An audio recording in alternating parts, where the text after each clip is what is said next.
बिस्मिल्लाहिर्रहमानिर्रहीम। अस्सलाम वालेकुम नाज़रीन, फरवाज एनबी न्यूज़ के प्लेटफॉर्म से मैं आपका मेज़बान नवाज भुट्टो आपकी खिदमत में हाजिर।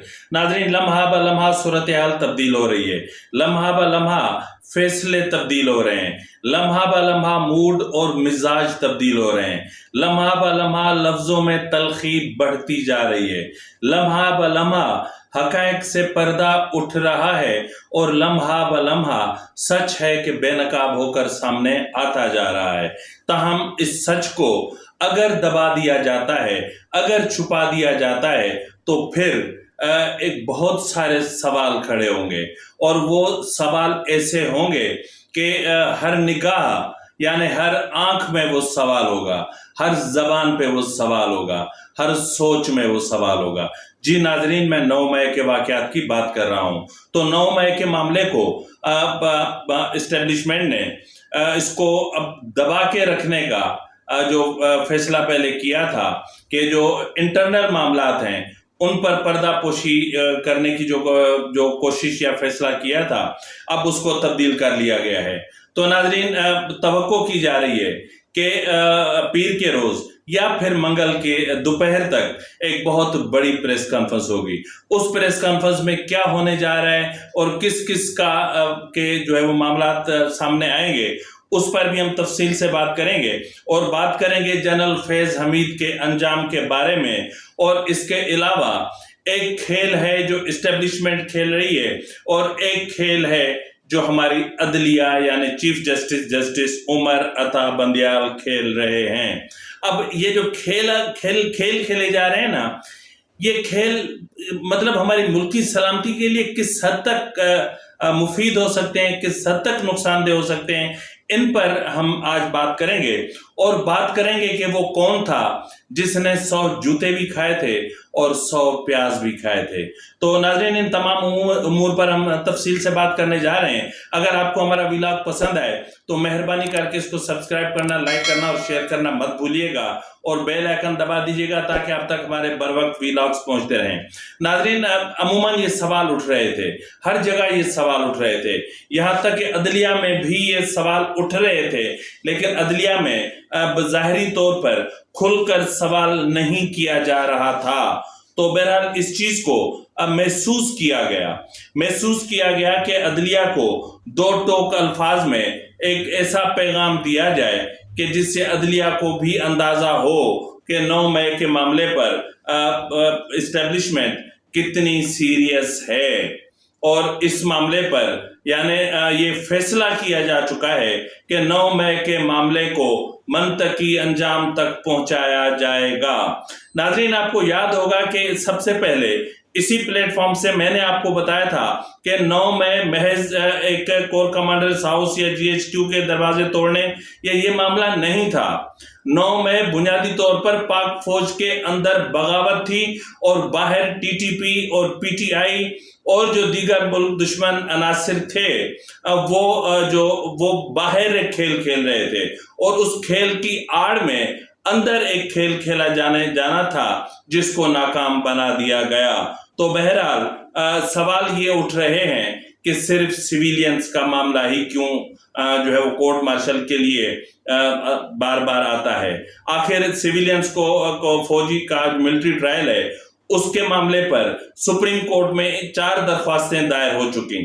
हैरत की बात है कि या तो फिर चीफ जस्टिस मेरे ख्याल में कि अब उनको खुद ब खुद रिटायरमेंट ले लेनी चाहिए कि उनका हफ्जा टोटल खत्म हो चुका है। उसने सुप्रीम कोर्ट में जितनी तबाही मचानी थी मचा दी। तबाही की अनोखी मिसालें मौजूद हैं और शर्मनाक मिसालें मौजूद हैं। मिसाल के तौर पे ये वही मतलब मैं आपको पहले भी मैंने कहा था कि 17 अक्टूबर 2019 को जो है वो अपना एक केस था जिसमें जो है वो मतलब मिलिट्री कोर्ट्स के हवाले से पेशावर हाई कोर्ट में एक केस दाखिल किया गया था। कॉन्स्टिट्यूशनल पिटीशन थी शायद। अब उस कॉन्स्टिट्यूशनल पिटीशन के जवाब में उसमें ये लिखा गया था कि पाक फौज ने अपने तौर पर जो है वो कैद खाने बना रखे हैं जहां लोगों को उठाकर और कैद किया जाता है और फिर इंट्रोगेशन होती है। ताहम 17 अक्टूबर 2019 को जस्टिस सेठ वकार ने इसको खत्म करने का हुक्म जारी किया। अब ये दौर है इमरान खान का, और फिर इसी इमरान खान ने 24 अक्टूबर 2019 को यानी इससे पहले अपील दाखिल की फेडरेशन की तरफ से कि जो है वो कोर्ट मार्शल अगर नहीं होगा या अगर मिलिट्री ट्रायल नहीं होगा तो फिर दहशतगर्दी परवान चढ़ेगी और दहशतगर्दों को रोकना मुश्किल हो जाएगा। तो बहरहाल जो है वो आर्ग्यूमेंट सुनने के बाद इसी चीफ जस्टिस उमर अता बंदियाल ने 24 अक्टूबर 2019 को मिलिट्री कोर्ट्स के हवाले से जो यानी उसको रोकने के हवाले से यानी जो सेठ वकार ने फैसला दिया था उसके खिलाफ हुक्म इम्तना जारी कर दिया। अब 24 अक्टूबर 2019 के बाद से लेकर आज तक इस केस की समाअत नहीं हुई है। कितनी शर्म की बात है, कितनी ऐसी फाइलें यानी 55,000 से जायद साइलिन धक्के खा रहे हैं, उनकी फाइलों पे मट्टी चढ़ गई है, उनको दीमक चाट रही है, लेकिन नजर नहीं पड़ रही। तो सुप्रीम कोर्ट के जजेस की नहीं पड़ रही, चीफ जस्टिस की नहीं पड़ रही कि जिसके पास जो है वो बहुत सारे वसी अख्तियारात हैं, लेकिन उनको जाहिर है कि उनका एक मुफाद है तो उस मुफाद को मद्देनजर रखते हुए वो केस लेते हैं। तो नाज़रीन, मुफाद के मामले पर भी मैं आपसे बात करूंगा। तो बहरहाल सबसे पहले मैं ये बात बताता चलूं कि सुप्रीम कोर्ट को एक loud and clear message pass करने के लिए, लाउड एंड क्लियर मैसेज देने के लिए ISPR की तरफ से मुमकिन है कि पीर के रोज नहीं तो मंगल की दोपहर तक ये इम्कान जाहिर किया जा रहा है कि एक बहुत बड़ी प्रेस कॉन्फ्रेंस होगी और इस प्रेस कॉन्फ्रेंस में बता दिया जाएगा कि ये बगावत जो थी, इस बगावत को कुचलने के लिए पाक फौज ने किस तरह के इकदाम किए, और इस हवाले से जो मामलात हुए उसमें 2 star 3 star generals, brigadiers, major generals, एक पूरे यानी 124 अफसरान की इंक्वायरी मुकम्मल हो चुकी। ये इस वक्त तक की इतलात हैं कि 124 अफसरान की इंक्वायरी मुकम्मल हो चुकी है। तहम जो है वो एक इतलात ये भी हैं कि इन 124 में से 59 फौजी अफसरान के मामलात को जो है वो ऑफिशियल सीक्रेट एक्ट के तहत उनका कोर्ट मार्शल करने के लिए उनको मिलिट्री कोर्ट्स के हवाले कर दिया गया है। और ये कौन कौन है, कितनी लंबी फहरिस्त है, किस किस ने क्या क्या काम किया, किस किस के खिलाफ जो सबूत होंगे वो सब उस प्रेस कॉन्फ्रेंस में खोल के रख दिए जाएंगे, जिसका बुनियादी तौर पर मकसद ये होगा कि चीफ जस्टिस को एक लाउड एंड क्लियर पैगाम दिया जाए कि 9 मई के मामले पर नो कंप्रोमाइज, आपको जो फैसला सुनाना है सुनाएं। तो इसमें जो बार बार ये एक सवाल किया जाता है कि इसमें ऑफिशियल सीक्रेट एक्ट का मामला क्या है, ऑफिशियल सीक्रेट एक्ट का मामला क्या है, सिविलियंस पर ऑफिशियल सीक्रेट एक्ट का मामला क्यों लगेगा? ओ भाई, सिविलियंस पर ऑफिशियल सीक्रेट एक्ट कैसे लग सकता है? अकल की बात है। ऑफिशियल सीक्रेट एक्ट तो उन पर लगेगा जिन्होंने अंदर बैठ करके बगावत की, और इन पर दहशतगर्दी का मुकदमा चलेगा जो इन्होंने फौजी तंसीबात में घुसकर जलाओ घेराव किया, नुकसान पहुंचाया, शोहदा की यादगारों को मिटा डाला। तो इस हवाले से ये तमाम चीजें हो रही हैं। तो अब जो है वो ऑफिशियल सीक्रेट एक्ट और जो दूसरा है मिलिट्री एक्ट 1952, ये 2 अलग अलग चीजें हैं। तो बहरहाल अब चीजें क्लियर हो गई, और अब ये देखना ये है कि एक राय ये भी पाई जा रही है कि जस्ट सुप्रीम कोर्ट को इस चीज से आगाह किया जाए एक मीटिंग के जरिए, और दूसरी राय ये पाई जा रही है कि नहीं, पब्लिकली होना चाहिए, सबको पता चलना चाहिए कि पाक फौज के अंदर जो भी डिसिप्लिन की खिलाफ वर्जी करता है, जो भी डिसिप्लिन को तोड़ने की कोशिश करता है, जो भी बगावत करने की कोशिश करता है, जो भी पाक फौज को गैर मुनज़्ज़म करने की कोशिश करता है, तो उसको उसका सख्ती से जवाब दिया जाता है। तो इसलिए भी ये चीजें की जा रही हैं। तो बहरहाल नाज़रीन, जिस तरह मैंने आपसे रिक्वेस्ट की कि इसमें सिर्फ ये नहीं है اس میں اب جنرل فیض بھی لپیٹا جا چکا ہے. یہ وہ ہے جو 9 مئی سے مسلسل انکوائریز چل رہی تھیں اور اب انکوائریز کمپلیٹ ہو چکی ہیں اور ان کا کورٹ مارشل کرنے کے لیے ان کو جو ہے وہ ملٹری ٹرائل کے لیے ان کو عدالتوں کے سپرد کر دیا گیا ہے. اور اس میں جنرل فیض حمید اس کا بھی جو ہے وہ معاملہ کوئی ڈھکا چھپا نہیں ہے. چاہے خدیجہ شاہ ہو، چاہے جنرل فیض حمید ہو، چاہے کوئی بھی ہو، چاہے کور کمانڈر لاہور ہو، کسی کے ساتھ کوئی رعایت نہیں ہے. چیف آف آرمی سٹاف نے 9 جون سے لے کر 26 جون تک بلوچستان میں ایک ورکشاپ بلایا جا رہا ہے جس کا نام ہے national workshop for Balochistan security. تو اس میں بڑے بڑے صحافیوں، دانشوروں، ادیبوں کو بلایا جا رہا ہے اور اس میں اس چیز پر ڈسکس کیا جائے گا کہ بلوچستان کی سیکیورٹی اور جو بلوچستان کے جو ایشوز ہیں ان کو حل کرنے کے لیے کس طرح کے اقدامات کیے جائیں. تو اس حوالے سے آج یعنی اب تو ظاہر ہے وہ دن گزر چکا ہے، یعنی گزشتہ روز جو ہے وہ چیف آف آرمی سٹاف سے ملاقات کی ہے. ان میں کچھ صحافی تھے، کچھ بڑے آرٹسٹ تھے، کچھ اینکر پرسنز بھی تھے، کچھ شاید میرے خیال میں. تو ان سے اب بہت سارے سوالات بھی ہوئے اور اس حوالے سے غریدہ فاروقی نے ایک ٹویٹ بھی کیا ہے. تو غریدہ فاروقی کا ٹویٹ آپ کی اسکرین پر ہے. تو انہوں نے چیف آف آرمی سٹاف نے 2 ٹوک الفاظ میں کہا ہے کہ کسی کے لیے کوئی معافی نہیں، نو مرسی، نو مرسی، کوئی رعایت نہیں، کوئی معافی نہیں. ان کا کہنا ہے کہ اگر میرا بیٹا ہی کیوں نہ ہو، اگر وہ بھی اس طرح کے معاملات میں ملوث ہوتا تو اس کے ساتھ بھی وہی کچھ کیا جاتا جو دوسروں کے ساتھ کیا جا رہا ہے.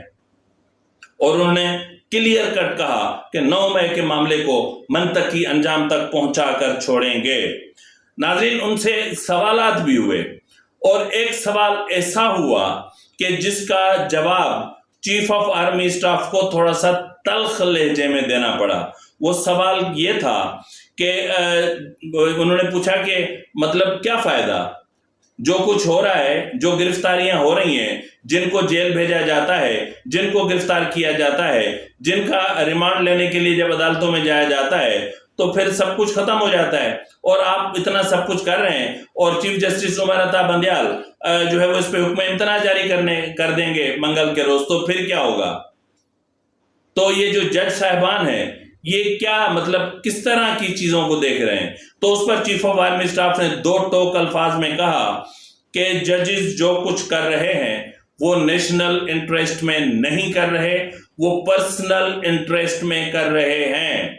اب اس پرسنل انٹرسٹ میں آپ یاد کریں کہ جو ہے وہ جسٹس قاضی فائز عیسیٰ نے جو 4 صفحات پر اردو نوٹ لکھا ہے اس کی پیرا نمبر 7 میں یہ لکھا ہوا ہے کہ پہلے 17 اکتوبر 2019 اور پھر 24 اکتوبر 2019 کے حکم امتناع کے معاملے کو تو رفع دفع کریں. حضور آپ کو تو جواب دینا بھی گوارا نہیں کرتے، تو جناب علی یہ بھی دیکھ لیں. تو جسٹس قاضی فائز عیسیٰ نے ایک چیز اس میں کھول کے بتائی ہے جس میں 17 اکتوبر 2019 کا سیٹ وقار کا فیصلہ اور پھر 24 اکتوبر 2019 کا جسٹس عمر عطا بندیال کا حکم امتناع بھی شامل ہے. تو اب دیکھنا یہ ہے کہ جو ہے وہ اب ججز کو نیشنل انٹرسٹ یاد دلایا جاتا ہے یا پھر پرسنل انٹرسٹ کے تحت کام کرنے والے ججز کو ان کے منطقی انجام تک پہنچایا جاتا ہے. ناظرین، جو ہے وہ اس وقت تھوڑا سا میں بات کرنا چاہ رہا ہوں استحکام پاکستان پارٹی کے حوالے سے. استحکام میں پاکستان پارٹی جو ہے یہ ایسی پارٹی ہے کہ جو بھی پی ٹی آئی سے ٹوٹا وہ ادھر ہی گیا. اب اس کی وجہ کوئی جہانگیر ترین کی کرزمیٹک پرسنالٹی نہیں ہے، اس کی وجہ علیم خان کی کرزمیٹک پرسنالٹی نہیں ہے. اور یہ جو بھی لوگ گئے ہیں وہ جانتے ہیں کہ علیم خان قبضہ مافیا کا بندہ ہے اور یہ جانتے ہیں کہ جہانگیر ترین چینی اسکینڈل میں اربوں روپے کی کرپشن میں ملوث تھا. ظاہر ہے کہ عمران خان سے دوستی کی وجہ سے ان کو پھر پروٹیکشن دیا گیا اور یہ معاملہ ابھی تک پڑا ہوا ہے. تو یہ دونوں کوئی جو ہے وہ ایسی قیادت نہیں ہے کہ جو کرزمیٹک ہو اور اس میں اتنی ان کے پاس ایک اچھے بڑے زبردست قسم کے سلوگن ہو، ایسا تو کچھ نہیں ہے. یہ استحکام پاکستان پارٹی مطلب اب اس کے بعد جو بھی ٹوٹے، جو نون لیگ کی طرف گئے ان کو بھی توڑ کے ادھر لایا گیا، اور جو پیپلز پارٹی کی طرف گئے ان کو بھی توڑ کے ادھر لایا گیا۔ اب یہ چیز ثابت کرتی ہے کہ یہ ایک کنگز پارٹی ہے۔ ناظرین، میں کئی سالوں سے یہ بات کرتا ہوں کہ اسٹیبلشمنٹ کبھی نہیں چاہتی کہ پاکستان میں یا پاکستان میں ڈیموکریٹک انسٹیٹیوشنز یا ڈیموکریسی اسٹرینتھن ہو، یہ کبھی نہیں چاہتی، کیونکہ اسٹیبلشمنٹ جانتی ہے کہ اگر جو ہے وہ ڈیموکریسی اسٹرینتھن ہوئی یا ڈیموکریٹک انسٹیٹیوشنز اسٹرینتھن ہوئے تو پھر ان کو جو ہے وہ قدم پیچھے ہٹانے پڑیں گے۔ تو اس لیے جب بھی ان کو کوئی ایشو سمجھ میں نہیں آتا تو پھر وہ ایک کنگز پارٹی بناتے ہیں۔ تو اس لیے استحکام پاکستان پارٹی بنایا گیا۔ اب جو عمران خان خواب دیکھ رہے تھے کہ میں 2/3 میجارٹی کے ساتھ آؤں گا، پیپلز جو ہے وہ آصف زرداری کہہ رہے تھے کہ ہم جیت کر آئیں گے اور ہم حکومت بنائیں گے، اور ادھر نواز شریف بول رہا تھا مسلم لیگ نون کہ ہم نے جو ہے وہ کمال کر دیا ہے، ہم حکومت بنانے آ رہے ہیں۔ تو حکومت جو بھی بنائے گا اسی طرح کی لولی لنگڑی مفلوج اور مخلوط حکومت ہی بنے گی۔ کوئی سنگل پارٹی جو ہے وہ اس میں پالیٹکس میں جو ہے وہ پاور پالیٹکس میں اتنے ووٹ نہیں لے کر آئے گی پارلیمنٹ میں کہ وہ تنہا اقتدار ان کو دیا جا سکے یا پھر وہ حکومت کر سکیں۔ یہ کوئی کہتے ہیں نا کہ اسٹیبلشمنٹ اے پولیٹیکل ہو چکی ہے، نیور، میں اس چیز کو کبھی نہیں مانوں گا۔ تو اس کے علاوہ جس طرح میں نے کہا کہ 100 جوتے بھی کھائے اور 100 پیاز، تو بتائیں وہ کون ہے؟ نہیں بتانا؟ میں بتاتا ہوں آپ کو۔ یہ وہ ہے کہ جس نے ایک صحافی کو تھپڑ مارا، یہ وہ ہے جس نے IMF کو تڑی دی، یہ وہ ہے جس نے ٹی وی ٹاک شوز میں بیٹھ کر IMF کو آنکھیں دکھائیں، یہ وہ ہے کہ جو خود کو جو ہے وہ بڑا ارسطو سمجھ کے اور لندن سے اس کو وزیر اعظم کے خصوصی جہاز میں بٹھا کر لایا گیا تھا۔ تو اب بیچ میں کہہ رہا تھا کہ یہ جیو پالیٹکس ہے اور ہمیں پاکستان کو آئسولیٹ کیا جا رہا ہے اور ہمارے ساتھ سازش ہو رہی ہے۔ اب پتہ چلا کہ سازش نہیں ہو رہی تھی، بات یہ تھی کہ IMF جو کچھ کہہ رہا تھا آپ نہیں مان رہے تھے۔ تو بہرحال آپ نے اس وقت 100 جوتے کھائے یا 100 پیاز کھائے، اور آج جب آپ نے ان کی تمام شرائط مان لی ہیں اور ٹیکس ریٹ کو بڑھا دیا ہے اور مطلب حد ہو گئی ہے، مہنگائی کا جو بھی طوفان آئے گا اللہ معاف کرے، اس کا پتہ نہیں پھر کیا ہوگا، کہ جب تک پاکستان اپنے پاؤں پر کھڑا ہو، مطلب ان حکمرانوں کو دیکھ کر تو میں یہ نہیں کہہ سکتا کہ پاکستان ان جیسے لوگوں کے ہاتھوں میں محفوظ ہوگا اور پھر مستحکم ہوگا اور پھر پاکستان ایک مضبوط ریاست بنے گا۔ یہ محض ایک دیوانے کا خواب ہے۔ اور بہرحال جو ہے وہ اسحاق ڈار کو 100 جوتے بھی مبارک ہوں اور 100 پیاز بھی مبارک ہوں، اور صحافی کو تھپڑ مارنے پر میں اسحاق ڈار کی جو ہے وہ سخت ترین الفاظ میں مذمت کرتا ہوں، اور میں چاہتا ہوں کہ ایک ایسی جو ہے وہ وال آف شیم بنائی جائے جہاں اسحاق ڈار کی تصویر لگائی جائے اور پھر اس پر ہر کوئی اپنے محبتوں کے پھول نچھاور کرے۔ تو اسی کے ساتھ ہی اپنے میزبان نواز بھٹو کو اجازت دیجیے۔ فی امان اللہ۔